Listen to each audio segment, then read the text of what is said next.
enregistré préalablement, tout récemment d'ailleurs, cette jeune personne ayant dû rentrer à Moscou. Mais alors, Gilles, tout d'abord, le premier thème, c'est lequel? Celui que nous abordons maintenant. Alors, le thème, c'est la perestroïka dans le théâtre soviétique qui actuellement s'efforce de retrouver un petit peu les racines de l'histoire russe contemporaine. Alors, c'est très intéressant parce que, évidemment, le sujet principal, c'est Staline, et le sujet secondaire, c'est un peu avant, Lénine.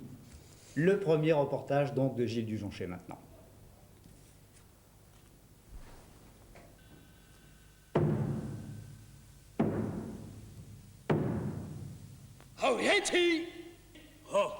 Кто у нас министр культуры? Лаврентий, ты у них министр культуры. Лаврентий. У нас или у них? У нас! À droite, Staline.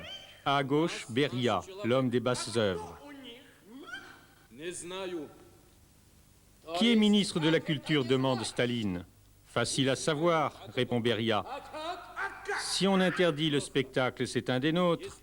Sinon, j'ai bien peur que ce soit un des leurs. Nous sommes à Moscou. En ce moment, ce qui attire le public dans les théâtres moscovites, ce sont les spectacles sur l'histoire. Toutes sortes de spectacles. À 2 pas du Kremlin, au théâtre studio de l'université, on joue à guichet fermé depuis ce printemps une parastratégie intitulée L'homme en noir.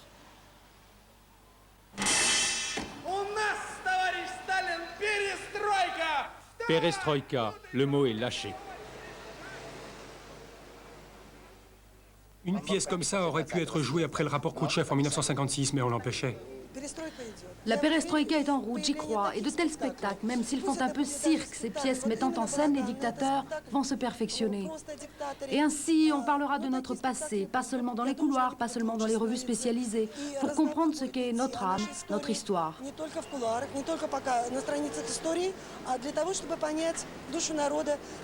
Que représente Staline pour vous?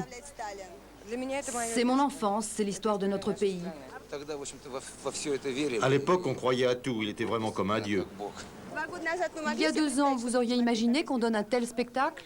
Oui, il y avait déjà des spectacles comme ça, mais clandestins, parce qu'ils étaient clandestins. Maintenant, qu'est-ce qui a changé? Eh bien, une certaine législation. Eh bien, une certaine légalisation de pareils spectacles. Comment vous l'expliquez? Par certaines libertés qui sont reconnues maintenant au théâtre, à la littérature, à la culture en général. D'où viennent-elles, ces libertés? Oh, d'en haut, c'est de la politique, tout ça.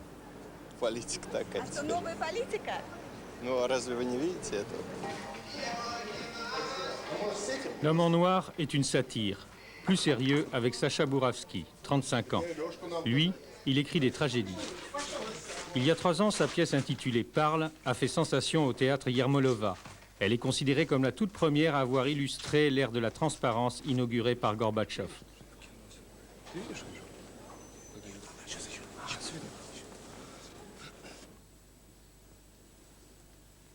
La pièce, qui a ouvert cette année le festival de Munich, tient toujours à Moscou.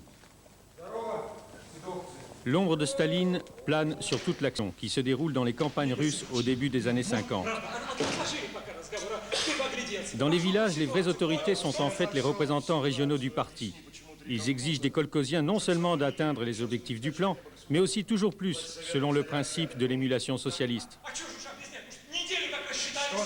Tu n'as pas lu la Pravda, déclare l'homme en veste de cuir à un responsable des kolkhozes. Notre région est toujours derrière les autres.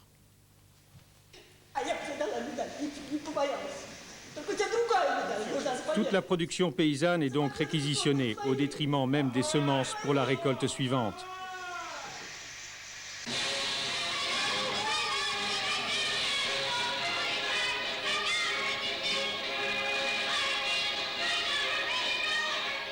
Pourtant, les paysans ne font pas le lien entre leur malheur et Staline. C'est son entourage qui est responsable, pas lui. On le voit bien le 5 mars 1953, quand Radio Moscou annonce la mort du dictateur. La peine la plus profonde que peut ressentir un peuple. Lamentation collective.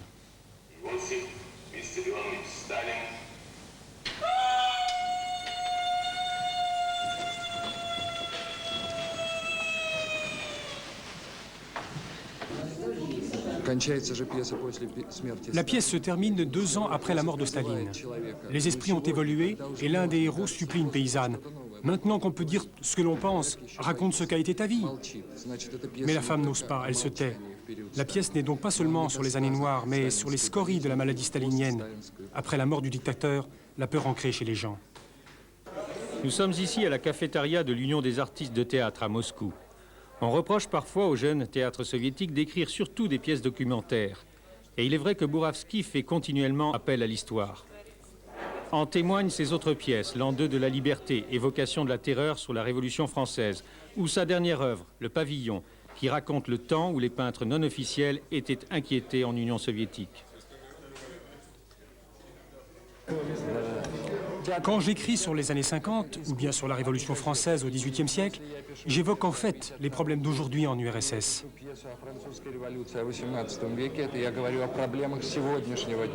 Et vous pensez que les gens font des rapprochements avec une période contemporaine en Union soviétique? Oui, ça se voit surtout maintenant. Si Gorbatchev échoue, je suis sûr qu'une forme de terreur peut se reproduire. Le long passé stalinien continue d'infecter le présent.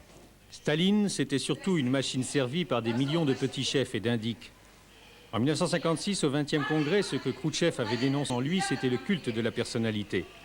Pas vraiment le système pyramidal dont le dictateur était le sommet.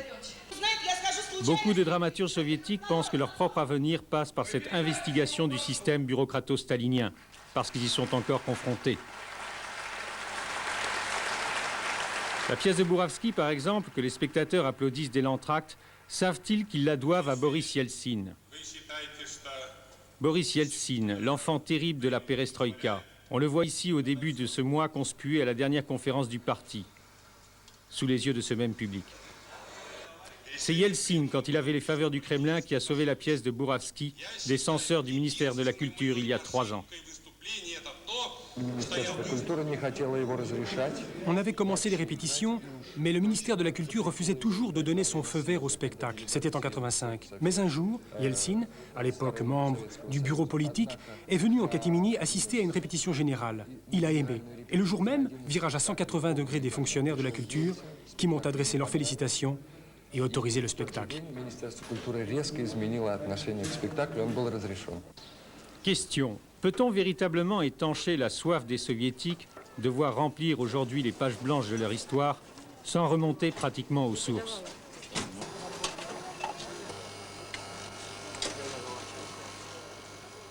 Dans C'est ainsi qu'on vaincra de Chatrov, l'acteur Kalagin, qui joue Lénine sans discontinuer depuis 7 ans, invite par exemple son public à participer à une sorte de psychanalyse.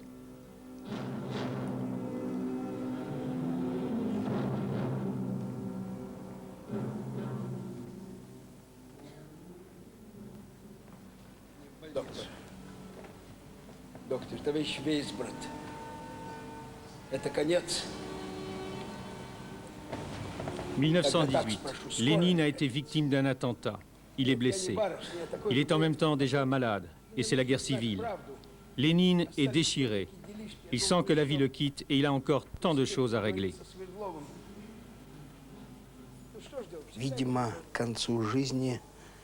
Vers la fin de sa vie, Lénine a commencé à comprendre, ou du moins, il a pressenti que quelque chose n'allait pas.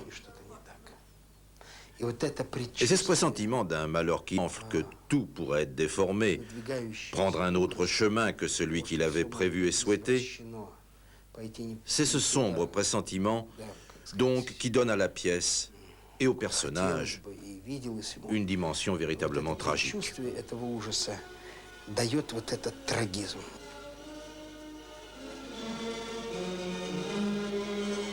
Le drame de Lénine au carrefour des années 20, les rêves qu'il avait conçus pour le jeune État bolchevique créé de ses mains, il ne pouvait pas à lui seul les concrétiser. Il avait cru en ses compagnons de lutte à qui il avait confié l'administration directe du pays et la direction de son parti. Tout absorbé par ses réflexions sur la gestion d'une société communiste idéale, il avait oublié que le comité central du parti, lui, tenait les rênes du pouvoir.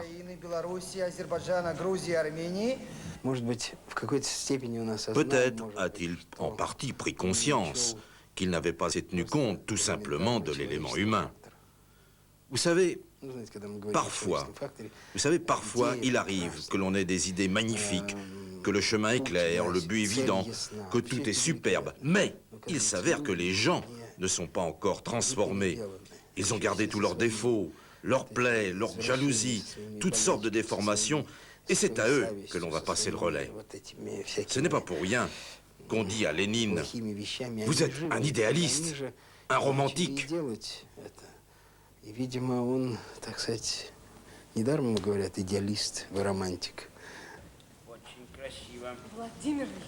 Vladimir Ilitch, il faut pas. C'est juste pour jeter un coup d'œil. Vite, ou alors on va me gronder. Malade, Lénine est de plus en plus isolé. Ses médecins le privent de journaux, limitent et filtrent ses visiteurs. Lui-même constate avec effroi que dans la Russie de 1923, le temps des idéalistes appartient déjà au passé. Dans un ultime sursaut, il entreprend de consigner dans une lettre au parti ses dernières recommandations. Staline, ce tâcheron qui tient le secrétariat du comité central, commence à jouer avec la géographie, à disposer des peuples, il faut l'écarter. Comme il faut combattre le socialisme de caserne prôné par Trotsky. Trotsky croit, hurle Lénine un visiteur, que le pays a besoin d'une main de fer. À ce compte, les paysans deviendront les ennemis des ouvriers. Le parti décidera à la place des classes laborieuses et Trotsky à la place du parti. En dépit des efforts de Lénine, c'est ce qui se passera plus tard, mais avec Staline. Doit-on comprendre, avec Chatrov, que le plus pur des communistes avait entrevu finalement que le despotisme bureaucratique était dans l'œuf? Ou bien, comme le laissent entendre ces applaudissements du public, que le modèle était bon mais perverti. L'ambiguïté de la pièce n'est probablement pas involontaire. Au début, il y a 7 ans, les spectateurs étaient tout simplement horrifiés par ce qu'ils entendaient. Ils pensaient, mais comment est-ce possible? Il est clair que Kalagin prononce des paroles sacrilèges. Il y a quelque chose qui a sûrement échappé aux censeurs, peut-être même la sortie du spectacle. C'est ainsi qu'on vaincra a été joué pour la première fois en 81, sous Brejnev donc. Le scénario de Chatrov passa à travers les mailles de la censure à une condition, que les proscrits de l'histoire officielle, Staline, Trotsky, etc., ne figurent pas dans le spectacle en tant que personnages. C'est peut-être cela qui a libéré Chatrov d'une écriture trop anecdotique et permet en définitive plusieurs lectures possibles de la pièce. Elles le sont d'autant plus pour le public que celui-ci est aujourd'hui composé de spectateurs neufs. Des gens qui peuvent confronter leur point de vue à travers le débat autour de l'histoire qui s'est développé dans la presse. À l'ère Gorbatchev, le public, libéré d'une certaine lecture conformiste de l'histoire, peut enfin espérer mener le jeu quand il se rend au théâtre.